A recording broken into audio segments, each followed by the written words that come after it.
how to estimate construction projects? Well, I've got the man here just for you to answer that question. His name is Josh Spurrell.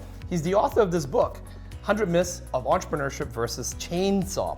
There's a reason why he put a chainsaw here. He's also Canada's top leading business consultant. But before he did that, 10 years ago, even 11 years ago, you were actually in the construction business, Josh, and you helped a lot of tradespeople and a lot of construction workers to be able to grow and scale their business. So can you tell us about this myth number 58, where you said that, there's a lot of contractors out there who are going out there and they're doing quotes for small projects, and why that's a myth? So you have 3 buckets when you're a contractor. Yeah. Okay? There is bucket number 1 that needs to be quoted over the phone. Okay. Okay, these are the projects that come in, right? Bucket number 2, you have projects that can be quoted on the spot. Okay. And bucket number 3 is you have projects where you need to do a takeaway and then go back for a multi-series appointment, usually at least 2, right? So you go, you take the specifications, and then you come back and do a proposal, right? Right. Where there's at least 2 meetings. Sometimes there can be more if you have engineers or designers involved too, but let's assume that it's at least 2. Okay.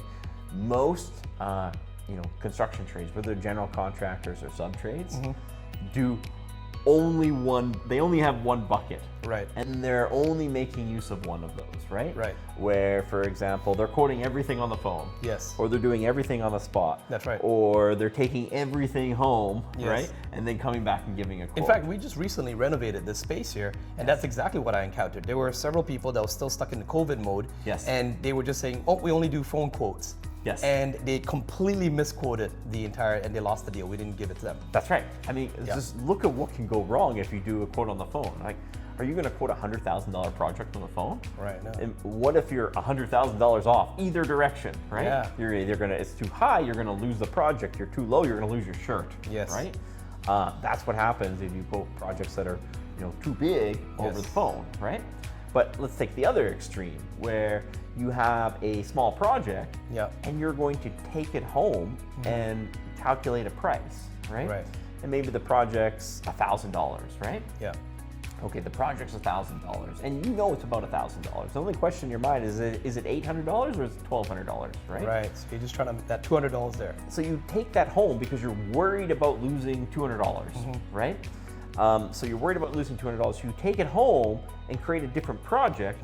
Imagine if you're paying another technician to take that home and do that now. Right. You've definitely lost that $200 just by taking that level of diligence on it, right? Right. So you have to look at the risk rewards on, I could have just quoted that one on the phone, right? So you're gonna have 3 levels of projects as a contractor. Yeah. And you really have to be, on board with which ones I can quote on the phone. Yep. Right. And which ones I can quote, in person, right? On the spot, right? Yep. Because I see a lot of contractors these days is they want to come in and they want to get the specifications and then email out a quote. Right. I mean, if you're emailing out quotes that are less than $5,000, it's like you're either very, very new, or you have bad sales skills, right? Because if you're experienced, let's say you're a painter, and it's about a $5,000 quote, right? Yeah. Why don't you have your pricing that you can take 15 minutes, either at a table or go back out to your truck and then come back in and present a quote, right? Yeah. Our goal isn't to send quotes. Our goal is to book jobs. Yeah. Right. And our number 1 place where you can get the job is when you're standing in front of the customer, right? Right. Yeah. And so what can happen is, people value fast more than they value free. Correct. Yeah. Right. If you can give them the quote quickly, you're actually more likely to get the job. That's right. Because sometimes people overestimate how often it's priced, right? Well, Josh, even when I used to have a painting company years ago, we did that. We did exactly that practice. We would go there on spot and actually make the quote, and we'd let the customer know that I will be giving you the quote right now. That's right. And especially, and we have a quick signing bonus. If you decide to work with us right now, because most people's objection is, we want to shop around and stuff. Well, if you sign with us right now, we'll give you an additional 10% off. Yeah. So there's a whole bunch of what you can do for it, but simply just by getting the quote in front of the customer as soon as possible. That's right. You've done 2 things. A, you've given that buyer who's really eager to buy a chance to buy today. Yep. So you're not going to lose out to someone else who's getting a quote to them first. Yep. And number 2, you bought back a whole bunch of your time. Correct. All right. So you could take it home and you have a lower margin of error if you take that quote home and spend more time on it, right? Right.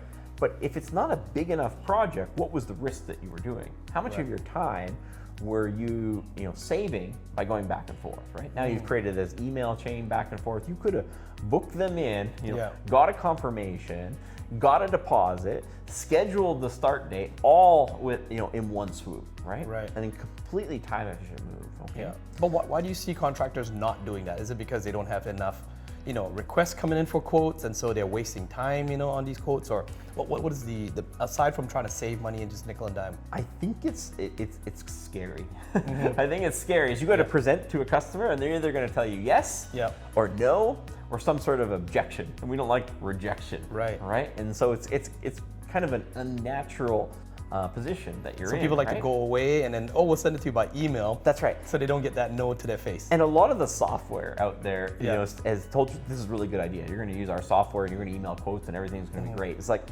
software has evolved, human psychology has not. Right. Rates of compliance go up in person. It doesn't matter how fancy that software is, right? Yeah. And so you're overly concerned with getting it in the fancy software and getting an email quote. Meanwhile, someone's coming up and writing a handwritten quote, sitting down at the kitchen table, building that rapport and asking for the quote. Yep. And taking the credit card right there on the spot. Who's going to get that job, right? And so we have to understand that there's those 3 buckets, right? Yeah. So bucket number 1, just quote it over the phone. It's not even worth going out to see it, right? Yeah. Say it's less than $1,000, right? And maybe it's $500, maybe it's $1,000. You can even quote them an hourly rate so you don't lose any money on that, right? Yeah. The last thing you want to do is be driving all over town to pick up $200 jobs, right? Yeah. You got to do 3 quotes to get every single one of them. It's like you've lost money just by doing these quotes. Yeah. You could have just booked it, right? Yeah. And the smaller the job is, the less tolerance the person generally has to shop around. Right. Now, there's some people that'll get 10 quotes for a $200 job. But a lot of people, if it's a $200 job, they just want, can you do it? Yes or no. They don't really care if it's 200 or 300. They just care, can you do it? And is this going to suck up a whole bunch of my time? Right. Yeah. So you're actually going to decrease the sales that you get by doing that. And then let's book as many people as we can on site. But at the same time, we can't ignore the other extreme. The other extreme is this is a high-level project. Generally, more than $10,000, right? And that can vary trade by trade, right? Yeah. The last thing you want to be doing is you also don't want to quote a $200,000 job on the spot when you really got to do some homework and look at the cost of materials and maybe do some site plans on it, right? Some project managing on it, yeah. Okay, so if you do that on the spot, you might be shooting yourself in the foot too, right? Where you're going to have big cost overruns and upset customers, or you're going to lose a lot of money on the project. Okay, so here's the hack though. Yeah. Now people will think, well, that's the one that you want to email. That's the last one that you want to email. Okay. That might be $100 or $200 or $500 or $1 million project, and you're going to trust that one to email? No. We've just defined that the easiest way to get compliance is in person. So on these projects, here's the hack and here's the trick: is you're going to say, yeah, I have the information. You're going to take your measurements. You're going to take the scope of work, and you're going to take it home. And then instead of emailing it, you're going to immediately, while you're sitting there right with them, is you're going to book a time in your calendar to review the quote, right? And that also forces you not to let it drag out too long, because you need to actually sit down and get that thing figured out. It forces you. It also helps you to identify the tire kickers. Right. Because the tire kicker wants you to email that quote in. The person who's serious about buying something that's tens of thousands or hundreds of thousands of dollars from you, if they are serious, they want to meet you again. Yeah. Right? And so, someone, if you email out 20 of those quotes for 100,000, one of them might book, right? Yeah.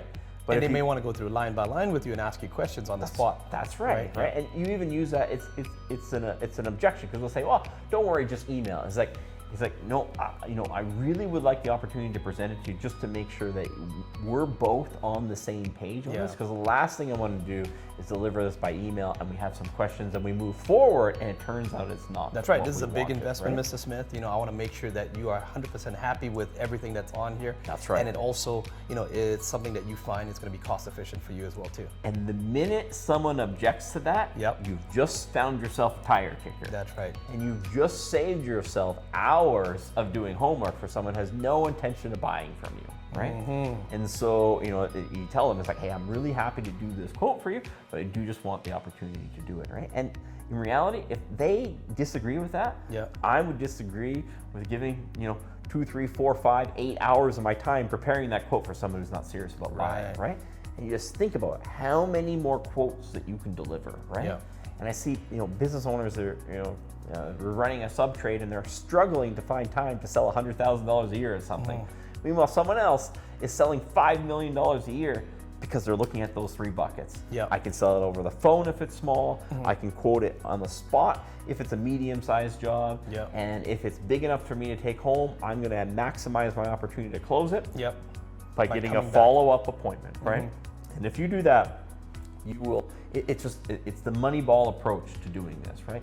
You're going to absolutely maximize the amount of sales you can get per hour of doing those quotes. Wow, that was powerful information.